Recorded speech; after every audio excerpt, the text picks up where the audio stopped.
Muli kong binalikan ang batang iniwan na mag-isa. Naabutan ko itong kumakain na wala man lang ulam. Sobrang awa ko sa batang ito na si Gina May. Sa pagkakataon na ito ay narito ang kanyang ama. Hindi ito nakapagtrabaho dahil sa kanyang karamdaman. Sa murang edad pa lamang nito ay nagkakaroon na siya ng rayuma. Iniisip pa ng kanyang ama ang dalawang kapatid na Gina May na hindi pa ito binabalik ng kanyang ina. Nag-aalala ang ama dahil ang mga batang ito ay wala ng kontak sa kanya.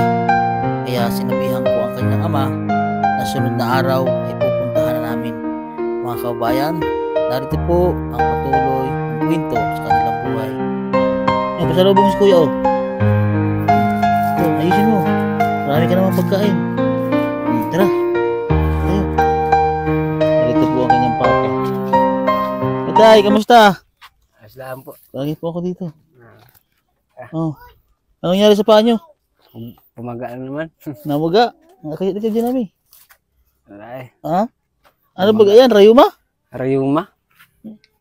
Oh. Pabalik-balik. Saan ang sumasakit? Ito. Ito Diyan? Buto. Baka yan ay nakaapak ka ng ano? Hindi na eh. Talagang pabalik-balik ito. Dati ito nga, bumaga. Ngayon eh. Ilan taong ka na? 34 ka lang? O 32. 32? Oh, may rayuma na agad. Mga lahi. Ha? Lahi nyo? Kaya medyo ano. Oo. Kumain na po kayo? Kumain na? Ano ulam nyo ngayon? Tingnan natin. Yung ano, Ha? yung isda. Isda? Anong isda? Ah, sinaing. Kumain ka na, Gina May? Mamaya ako na linisan yan. Ha? Mamaya linisan. Hindi pa kaya maligo eh. May lagnat po ba siya? Kakagaling na lang nga yan. Bata na yan. Ano po? Ito siya ay niiwanan nyo sa pagkain nagtatrabaho. Oo. Iniiwanan ko yan. Kanin, iniiwanan kong kanin. Iniiwanan nyo lang kanin. Kakaaya lang siya. Pag Buti po may kapitbahay po kayo dito. meron naman. Hindi naman din mapabaya. Hindi Oo, hindi rin siya pinababayaan. Pag siya daw ay nagugutom, pumupunta na lang dyan siya. Wala po kayong ibang kahit anong plato po. Wala. Ilan po ang plato nyo? Wala. Ito lang isang piraso. Isang mangkok. Isang plato. Isang mangkok sa kaya. Isang tato. Isang mangkok. Yan lang. Dalawa. Dalawa lang. Tapos ang baso nyo po ay Dalawa. dalawa. Bibigay lang din sa amin yung isa na. Yung kutsara po. Yung dalawa din. Dalawa din. Parang din sa inyo. Kasi tama lang ang kita. Tama lang din pambiling bigas eh. Bigas.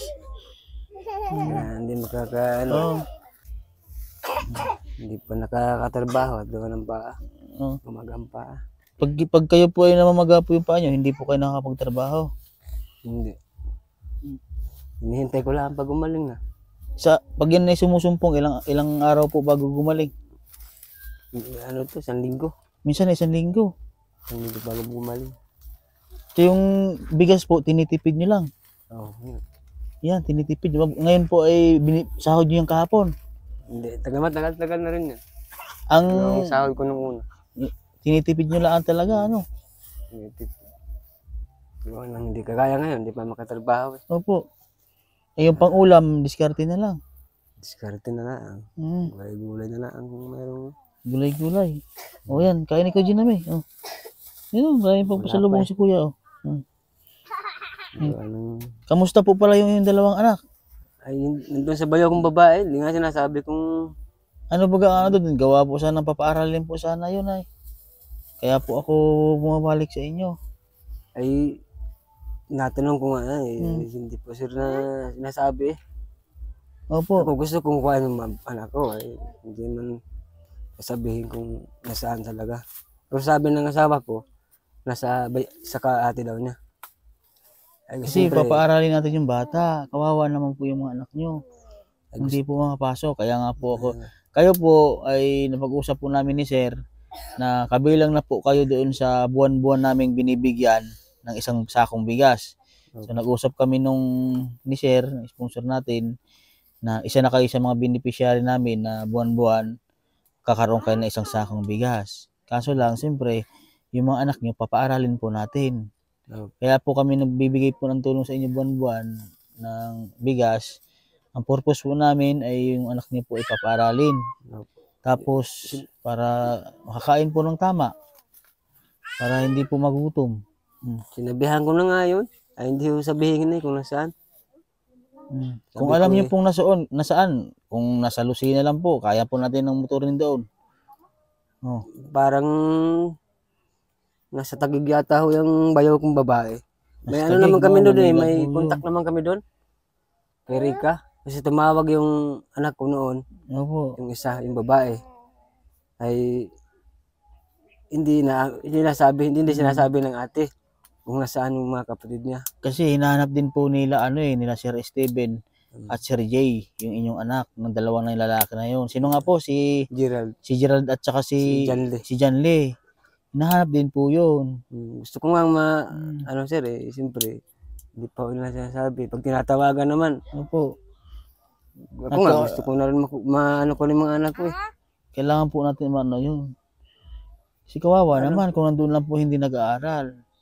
Gusto ko nga rin makuha Dito po sa inyo. Nandito naman po ako para makaalalay sa mga bata. Tinabihan ko na nga yun. Oo. May tutulong sa amin na para Opo, oo. Sabihin niyo po na mayroong tumutulong na yung mga kapatid na ito ay papapasukin. Kaya pa po sana yun ma-enroll ngayon ay.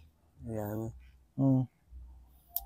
Pag tinatawagan naman hindi sinasabi. Gusto ko makausap yung bayaw ko Gusto niyo po makausap? May may contact naman kami dyan. Ang problema ay wala lang dito yung yung cellphone. Nandun sa Moson. Umalis. Kaya po. Hindi po sinasabi. Yung asawa niyo po, hindi niyo po nakakausap. Hindi na nakakausap. Hindi na.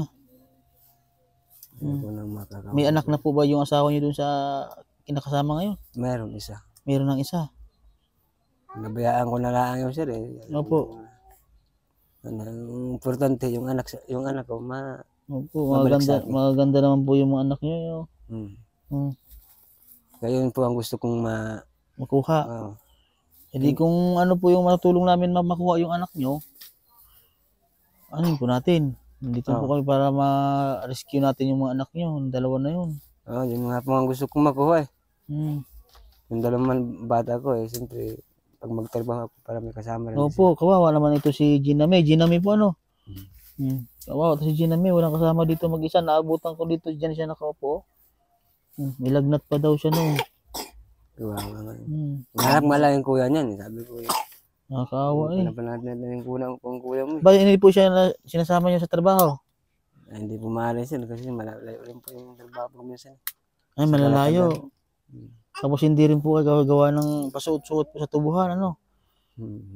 Makati. Iniwan ko na lang ako sa dito. Nung bagyuhan daw ay nasa trabaho kayo?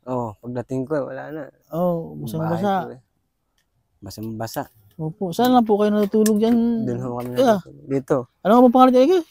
GR po. Kuya GR? Diyan. Diyan lang po kayo natutulog Kuya GR? Opo din lang. Ilan po ang niyo? Wala kayong unan? Wala. Kumot lang. Pag malakas ang ulan, di sobrang lamig. Malamig nga po talaga. Ilan lang po ang damit ni Gina May? Dinala ko tatatlo ang tira. Bakit po? Nasaan yung ibang damit? Dinala ko mga kapatid. Ay, dinala? Dinala po sa yung pag-alis nila. Opo, yung 3 damit na yan, pabalik-balik lang. Wala yung damit, laba. Pag laba. Nakita nga dito inilaban yung isang short. Nadala Gina May, nabipilian sana ng mga damit si Gina May nung sa package. Dinadala kasi ng mga kapatid Dinadala daw ng mga kapatid. Kayo po, ilan po ang damit nyo? Yun din. 3 lang din. 3 sure. 3 short. Balik-balik lang din. Dinala nga yung ibang gamit pa. Dinadala ng anak ko. Dinala yung mga damit pala yung ni Gina May, ng mga kapatid. Dinala yung mga damit niyan. Ang dami na ulit ko pang laruan, May mga pagkain yan, Ito ay po ay makikita ko, may ano ko po yung mga damit doon. Dadalhan ko po doon ng mga damit. Hindi po namin nabigay ko po yung mga damit doon sa mga batang tinutulungan ko rin eh. Hmm. Pag dadalhan ko na lang po siya ulit ng mga damit. Ha? Ano po. Kayo kung may makita po ko mga damit doon sa package. Pag ano sir, pag maano po, makontak ulit yung bayaw ko. Kailangan makontak niyo po yun ha. Para makakuha atin yung Wala mga po ulit. ano yung mga anak niyo para makapag-aral. So sige po, meron po akong dalang po isang sakong bigas, kaya palagay na lang po doon. Ayan. Kaya na lang po ha. Opo. So isang sakong bigas po. Yan po yung monthly po, magbibigay po kami sa inyo ng isang sakong bigas ha. Sana po yung anak nyo na dalawa makuha po natin. Ano? Opo. Mga kontak ko po yung pag umuwi po yun sir, yung may kontak ko. Ako, wala lang po akong cellphone. May Opo. kontak lang po ako. Ayan, so maraming salamat po sa ating sponsor, sa kay Sir po, sa ating Anonymous. Maraming salamat po Sir sa pagtulong po sa ating mga kabayan, sa ating mga pinapaaral po. So yan po, sa mga nais mo bigay po ng tulong kay Gina May. Ayan, ito po yung bata po. Message lang kayo sa aking Facebook page, Mastering Ring Channel po. At sana po ay mabilhan po natin mga gamit yung bata na ito, mga damit. Kasi dalawa lang po. Tatlo yung damit niya? Tatlo. Tatlo ang short, ilan? Yun nga po, Isang short lang. tatlong short. Ayan. So yan po mga kabayan, mag-message lang kayo sa aking Facebook page. Ini-amount po na yung maibigay, malaking tulong po yun para sa kanila po dito. So yan po mga kabayan, sa mga makapanood po ito, please paki-follow po ako sa aking Facebook page, Mastering Ring Channel po, at paki-subscribe po ako sa aking YouTube channel. Sa mga sponsor po natin, maraming salamat po sa inyo. Sa mga hindi po nag-skip ng ads. So yan po, dito na lang po ang vlog ko. God bless po at magandang umaga po sa inyo lahat.